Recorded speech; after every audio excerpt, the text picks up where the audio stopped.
और आप देख रहे हैं एनडीटीवी राजस्थान। कांग्रेस पार्टी में 7 सीटों पर होने वाले उपचुनाव को लेकर अपने 7 प्रत्याशियों के नाम का ऐलान कर दिया है। झुंझुनू से वर्तमान सांसद के बेटे को मैदान में उतारा गया है इस बार। वहीं रामगढ़ विधानसभा सीट की अगर बात कर लीजिए तो वहां पर आर्यन जुबैर को टिकट मिला है। अब आप पूछेंगे आर्यन जुबैर है कौन, उसके बारे में हम आपको बता दें। आर्यन जुबैर जो है वो पूर्व विधायक जुबैर खान के बेटे हैं। इनके निधन के बाद यह सीट जो है खाली हुई थी। कांग्रेस ने दौसा से दीनदयाल बैरवा को उम्मीदवार बनाया है। स्ल्यूम्बर से रेशमा मीणा को टिकट दिया गया है। वहीं देवली उनियारा से केसी मीणा को, चौलासी से महेश रोथ को और खीवसर से महिला उम्मीदवार रतन चौधरी को इस बार मैदान में उतारा गया है। आपको हम ये भी बताते चलें कि बीजेपी पहले ही 6 सीटों के लिए अपने उम्मीदवारों का ऐलान कर चुकी है।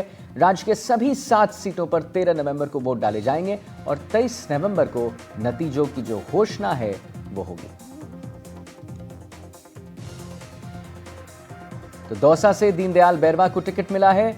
हम आपको तस्वीरों के जरिए उनका नाम भी बता रहे हैं। देवली उनियारा से देखिए केसी मीणा को इस बार टिकट दिया गया है। वहीं हम आपको बता दें स्ल्यूम्बर से रेशमा मीणा को और 84 से महेश रोथ को इस बार जो है टिकट दिया गया है। कांग्रेस ने झुंझुनू से अमित ओला को इस बार टिकट दिया है और रामगढ़ से आर्यन जुबैर को उम्मीदवार इस बार बनाया गया है।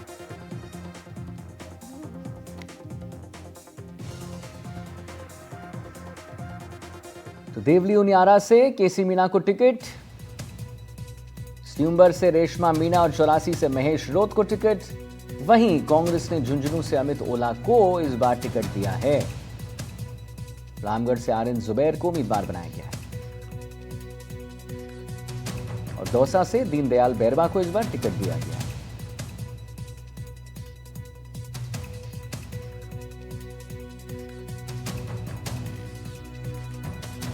तो कांग्रेस उम्मीदवारों का ऐलान।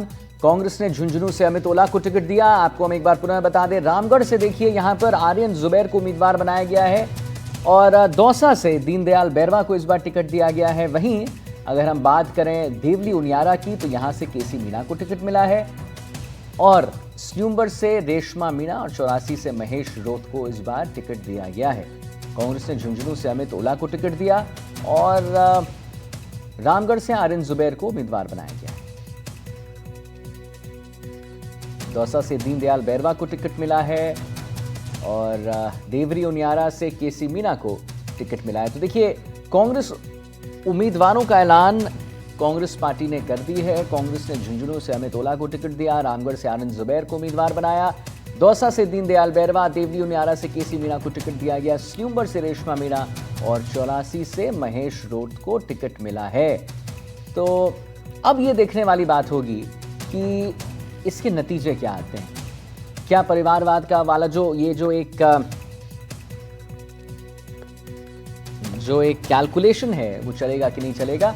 हमारे साथ हमारे संवाददाता मुबारक खान और जानकारी के साथ जुड़ गए हैं। तो मुबारक, जैसा कि हम अपने दर्शकों को बता रहे थे कि परिवारवाद वाला जो एक कैलकुलेशन है वो चलेगा कि नहीं। देखिए रामगढ़ में आर्यन जुबैर को उम्मीदवार बनाया गया है। ये जो हैं बड़े कद्दावर नेता के बेटे भी हैं। तो क्या इस बार लगता है कि परिवारवाद की जो ये पॉलिटिक्स है, ये जो कैलकुलेशन है, ये चलेगी?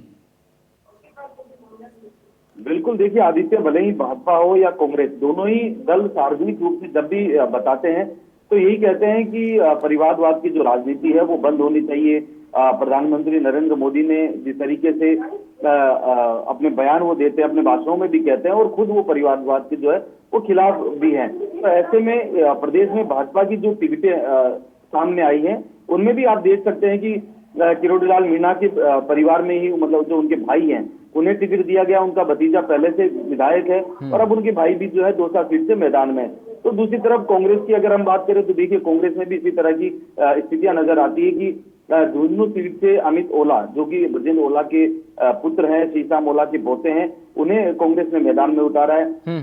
तो इस तरीके से रामगढ़ में भी आप देखिए जुबैर खान के जो छोटे बेटे आर्यन खान, उन्हें कांग्रेस ने मैदान में उतारा है। तो ये वो चीजें हैं जो भले ही राजनीतिक पार्टियां कुछ भी कहती हो, लेकिन जब टिकट वितरण का समय आता है तो कहीं ना कहीं परिवारवाद दोनों ही पार्टियों। बिल्कुल मुबारक, ये तो बात आपने सही कहा कि टिकट वितरण का जब समय आता है तो परिवार के लोगों को ज्यादा, क्या कहें कि ज्यादा प्राथमिकता यहाँ पर दी जाती है। लेकिन इसका क्या फायदा देखने को मिलेगा क्या मुबारक? देखिए अगर अभी की स्थितियों की अगर हम बात करें तो देखिए रामगढ़ सीट पर जो उपचुनाव हो रहे हैं वो जो पूर्व विधायक थे जिनका निधन हो गया, जुबैर खान, उनकी सिंपैथी के जो है वोट जरूर वहां पर मिलेंगे कांग्रेस अच्छा। को। और उसी तरह स्लूम्बर में भी वही वैसी स्थितियां हैं। इस स्लूम्बर में भी पार्टी ने जो अगर कांग्रेस की हम बात करें, माफ कीजिए अगर बीजेपी की बात करें, क्योंकि वहां से जो विधायक थी भाजपा की उनका भी निधन हो गया था, ऐसे हाँ। में वो सीट भी खाली थी। तो वो सीट भी कहीं ना कहीं बीजेपी के लिए फायदेमंद हो सकती है कि वहां भी पार्टी को जो है सिंपैथी के वोट मिले। तो ये वो चीजें हैं, लेकिन परिवारवाद, ये तमाम चीजें राजनीतिक पार्टियां बयानबाजी जरूर करती है, लेकिन परिवारों को टिकट जो है वो दी जाती है जब टिकट वितरण का समय आता है। और अब प्रदेश में 7 सीटों पर उपचुनाव है। ऐसे में उपचुनाव को लेकर दोनों ही पार्टियां दमखम दिखाती हुई नजर आएंगी। पीसीसी चीफ गोविंद सिंह डोटासरा खुद जो है मैदान में उतरेंगे। बड़ी जिम्मेदारी इस बार पीसीसी चीफ गोविंद सिंह डोटासरा पर भी रहेगी कि 7 सीटों पर उपचुनाव है। इन 7 सीटों में से 4 सीटों पर मौजूदा स्थिति में कांग्रेस के विधायक रहे थे, अब वो जो है सांसद बन चुके हैं। तो ऐसे में कांग्रेस की पहली बड़ी लड़ाई तो ये कि 4 सीटें पहले जीती जाए, और उसके बाद अगर एक भी सीट कहीं बढ़ती है, चाहे वो 84 हो, स्लूमर हो या फिर खींवसर हो, इन तीनों में से कांग्रेस अगर एक भी जीतती है तो कहीं ना कहीं पीसीसी चीफ गोविंद सिंह डोटासरा का कद जो है वो जरूर बढ़ेगा। जी ठीक है, एक बात बताइए मुबारक, ये जो महिला उम्मीदवार को इस बार उतारा गया है, यानी हम बात करें अगर खीवसर सीट की, तो वहां पर रतन चौधरी जी को उतारा गया है, तो कितना फायदा इस बार महिला उम्मीदवार को उतारने से? देखिए, महिला उम्मीदवार की बात अगर हम करें तो देखिए, ये जो सीट है ये समीकरणों के आधार पर दी गई है। और कांग्रेस जो प्रदेश अध्यक्ष हैं गोविंद सिंह डोटासरा, उनकी कहीं ना कहीं ये मंशा थी कि कांग्रेस गठबंधन में, क्योंकि लोकसभा का चुनाव गठबंधन में लड़ा था और कांग्रेस वहां खींवसर में अपने आप को कमजोर मान रही थी। तो ऐसे में अब कांग्रेस, क्योंकि अपनी जो जमीन है कांग्रेस की उसको तैयार करने में जुटी है, और क्योंकि अभी फिलहाल जो है ये उपचुनाव है, तो उपचुनाव में ना तो सरकार कांग्रेस का अगर खींवसर से कोई प्रत्याशी जीतता है तो ना तो कोई सरकार बनेगी और ना ही कोई सरकार गिरेगी। तो ऐसी स्थिति में कांग्रेस का पहला तो यही रहेगा कि वहां पर अपना प्रत्याशी जिस तरीके से उतारा है वहां पर लड़ाई लड़ी जाएगी, क्योंकि हनुमान बेनीवाल लगातार गठबंधन में होने के बावजूद भी कांग्रेस के खिलाफ बयानबाजी कर रहे थे। तो कहीं ना कहीं उन्हें भी राजनीतिक रूप से पटकनी देने का प्रयास यहाँ डोटासरा का रहेगा। अपना प्रत्याशी उन्होंने वहां पर रतन चौधरी के रूप में उतारा है, और रतन चौधरी सवाई सिंह चौधरी की पत्नी है, जो कि पहले भाजपा में थे और रिटायर्ड आईपीएस हैं। ऐसे में बड़ा नाम है उस इलाके का। हालांकि सवाई सिंह गोदारा पहले चुनाव हार चुके हैं, लेकिन इस बार देखना होगा उनकी जो पत्नी है वो अब मैदान में है, तो किस तरह के वहां के समीकरण रहते हैं। और दूसरी तरफ भाजपा ने वहां रेवत राम डांगा को मैदान में उतारा है। उधर हनुमान बेनीवाल आज जो है अपने प्रत्याशी के नाम का ऐलान कर देगा, और हो सकता है कि वो भी अपनी जो पत्नी है या फिर उनके जो भाई नारायण बेनीवाल, उन्हें चुनावी मैदान में जो है वो उतार दें। अच्छा, कांग्रेस ने बीजेपी नेता की पत्नी को भी इस बार टिकट दिया है, वो भी बात सामने आई है, तो ये भी एक बड़ा इंटरेस्टिंग सा कैलकुलेशन हो जाता है कि बीजेपी नेता को की पत्नी को कांग्रेस ने इस बार टिकट दे दिया है। बिल्कुल, देखिए, कांग्रेस ने ये उपचुनाव से पहले बड़ी सेंधमारी की है, और ज्योति मिर्जा ने सवाई सिंह चौधरी जो है उन्हें भाजपा ज्वाइन करवाई थी। तो ऐसे में अब सवाई सिंह चौधरी एक बार फिर कांग्रेस में शामिल हो चुके हैं, हम ये कह सकते हैं, क्योंकि उनकी पत्नी को टिकट दिया जा चुका है, और कल उन्होंने भाजपा की प्राथमिक सदस्यता से देर रात जो है इस्तीफा भी दे दिया। ऐसे में ये मास्टर स्ट्रोक समझा जा सकता है डोटासरा का, क्योंकि चुनाव से पहले एक बड़ा डैमेज भाजपा को दिया है यहाँ पर। और उस इलाके में अगर हम देखें तो बड़ी संख्या में जाट जाति रहती है, तो कहीं ना कहीं जातिगत समीकरणों को साधने का भी प्रयास यहाँ डोटासरा ने सीट के माध्यम से जो है वो किया।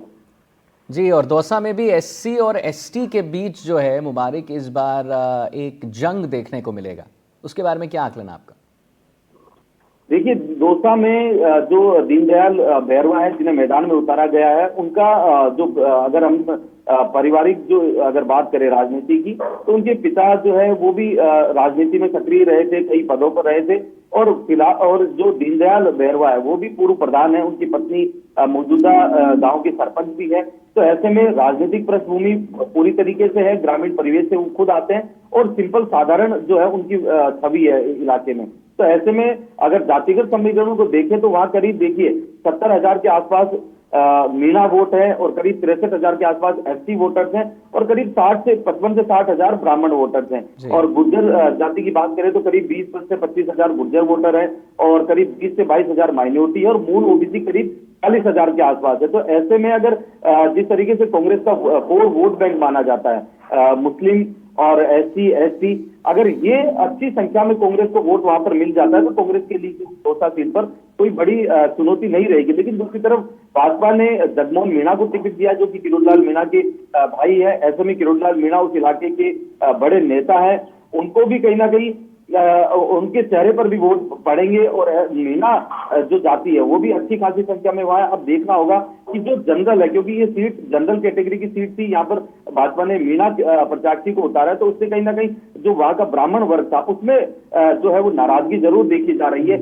हालांकि अब ये नाराजगी कितने कब तक रहती है ये तो देखने वाली बात होगी, क्योंकि आज खुद मुख्यमंत्री भजनलाल शर्मा दौसा जो नामांकन सभा है उसमें शामिल होने पहुंचे हैं। कई रूठों को मनाने का प्रयास भी वहां पर होगा और आने वाले दिनों में देखना होगा कि किस तरीके से वहां के जातिगत जो उलटफेर है वो किसके पक्ष में होते हैं और किसके विपक्ष में होते हैं, ये वहां की जो है देखने वाली बात रहेगी। चलिए ठीक है, मुबारक, बहुत बहुत धन्यवाद महत्वपूर्ण जानकारी देने के लिए, हमारे दर्शकों को आकलन समझाने के लिए और जो कैलकुलेशन है उसके बारे में भी तमाम जानकारी देने के लिए।